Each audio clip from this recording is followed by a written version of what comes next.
ये गिरिराज जी कौन हैं, इनके पीछे कई कथाएं अद्भुत आती हैं। ऐसा ग्रंथों में आता है, बोले ये श्री द्रोणगिरि जी के पुत्र हैं, द्रोणाचल पर्वत के पुत्र हैं।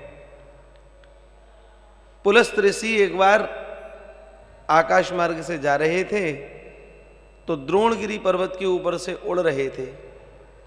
उसी समय इनको श्री गिरिराज जी का दर्शन हुआ। तो गिरिराज जी को देखते ही इनकी अनुपम छटा, इनके अनुपम स्वरूप को देख करके वह इतने मोहित हो गए कि अहो श्री गिरिराज जी से बढ़िया स्थान भजन का कहाँ होगा। इसलिए श्री गिरिराज जी को द्रोणगिरि जी से मांगा, बोले आप कृपा पूर्वक अपने पुत्र को हमको प्रदान करो, इनके ऊपर बैठ करके हम काशी में भगवान का भजन करेंगे। संतों की तो बात हर जगह सुनी जाती है, जहाँ किसी की बात ना बने वहाँ महाराज संतों की बात जरूर बनती है। तो बड़े प्रेम से कहा, बोले गिरिराज जी को ले जाओ, इनकी प्रसन्नता हो तो ले जाओ, इनसे पूछ लो। पुलस्त ऋषि जी ने इनसे पूछा तो आपने शहर से स्वीकृति दी, पर एक बात कही, बोले हमको एक बार जहां पर आप पधरा देंगे उसके बाद हम फिर वहीं विराजमान हो जाएंगे। बोले जैसी आपकी इच्छा, आप चलिए। तो बड़े प्रेम से इनको लेकर के जाने लगे हाथ पर। ऐसा बताते हैं कि गिरिराज जी की प्रसन्नता थी जाने के लिए, इसलिए गिरिराज जी भी भारित नहीं हुए। एक फूल में जितना भार होना चाहिए उतने भार में आप परिवर्तित हो गए। मानो फूल को उठा करके श्री पुलस्त जी लेकर के जा रहे हो, ऐसा प्रतीत हो रहा था। बड़े प्रेम से लेकर के जब जाने लगे तो संजोग से ब्रज के ऊपर से उड़ रहे थे। तो ब्रज के ऊपर से उड़ते ही श्री गिरिराज जी को स्मृति आ गई। कल कथा सुनाई थी ना यही कि प्रिया प्रियतम के हृदय कमल से आप प्रकट हैं। प्रिया जी ने विशेष रूप से आपको नित्य विहार की स्थली, अपने नित्य विहार के लिए यहाँ गोलोक से पृथ्वी पर भेजा। तो इनको वही लीला की स्मृति आ गई कि अहो हम तो ठाकुर जी की सेवा के लिए आए थे और ये पुलस्त ऋषि हमको ले जा रहे हैं, कैसे काम बनेगा, हमको तो यह लीला करनी है। ऐसा जब मन में भाव आया तो श्री गिरिराज जी जो अब तक फूल की वजन जैसे थे, महाराज उन्होंने इतना वजन बढ़ा लिया, इतना बढ़ा लिया, इतना इतना इतना कि श्री पुलस्त ऋषि को सहन नहीं हो पाया। और पुलस्त ऋषि न चाहते हुए भी श्री गिरिराज जी को पृथ्वी पर पधरा दिए। जैसे ही गिरिराज जी पधराए तो पुलस्त जी ने कहा, बोले भगवान आप तो इतने भारित हो गए कि हमको उठ नहीं रहे और आप यहाँ विराजमान हो गए, आप चलिए। बोले महाराज मैंने पहले ही कहा था एक जगह जहाँ विराजमान हो जाऊंगा फिर वहाँ से उठूंगा नहीं। ये क्रुद्ध हुए, बोले मैं भजन करने के लिए लाया था पर तुम इस प्रकार से यहाँ पर स्थिर हो गए, ये ठीक नहीं है। इन्होंने उस समय श्राप दिया, बोले आज के बाद तुम तिल तिल करके घटोगे।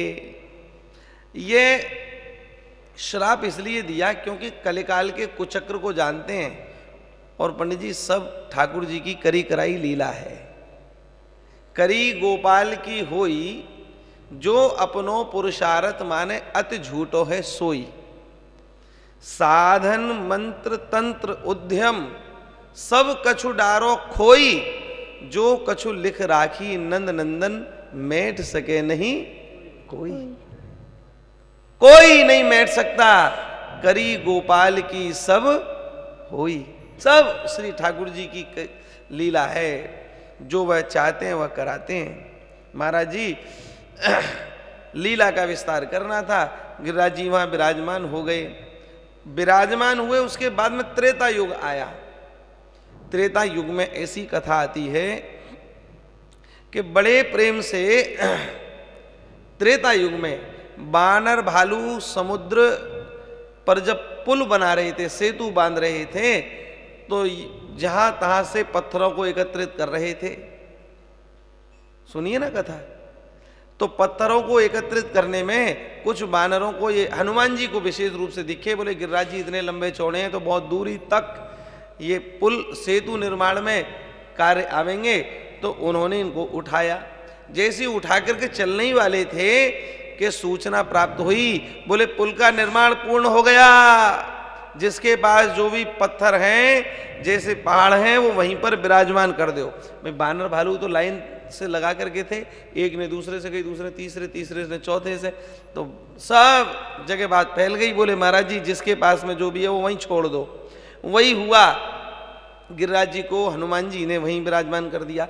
ऐसा भी सुना है कि द्रोणाचल से हनुमान जी भी लाए थे, और जब यहाँ से जा रहे थे तो सूचना प्राप्त हुई, बोले निर्माण कार्य पूरा हो गया, तो उन्होंने इनको यहाँ विराजमान कर दिया।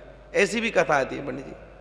और जब यहाँ विराजमान कर दिया तो श्री गिरिराज जी को अत्यंत उपेक्षित भाव अनुभूत हुआ है।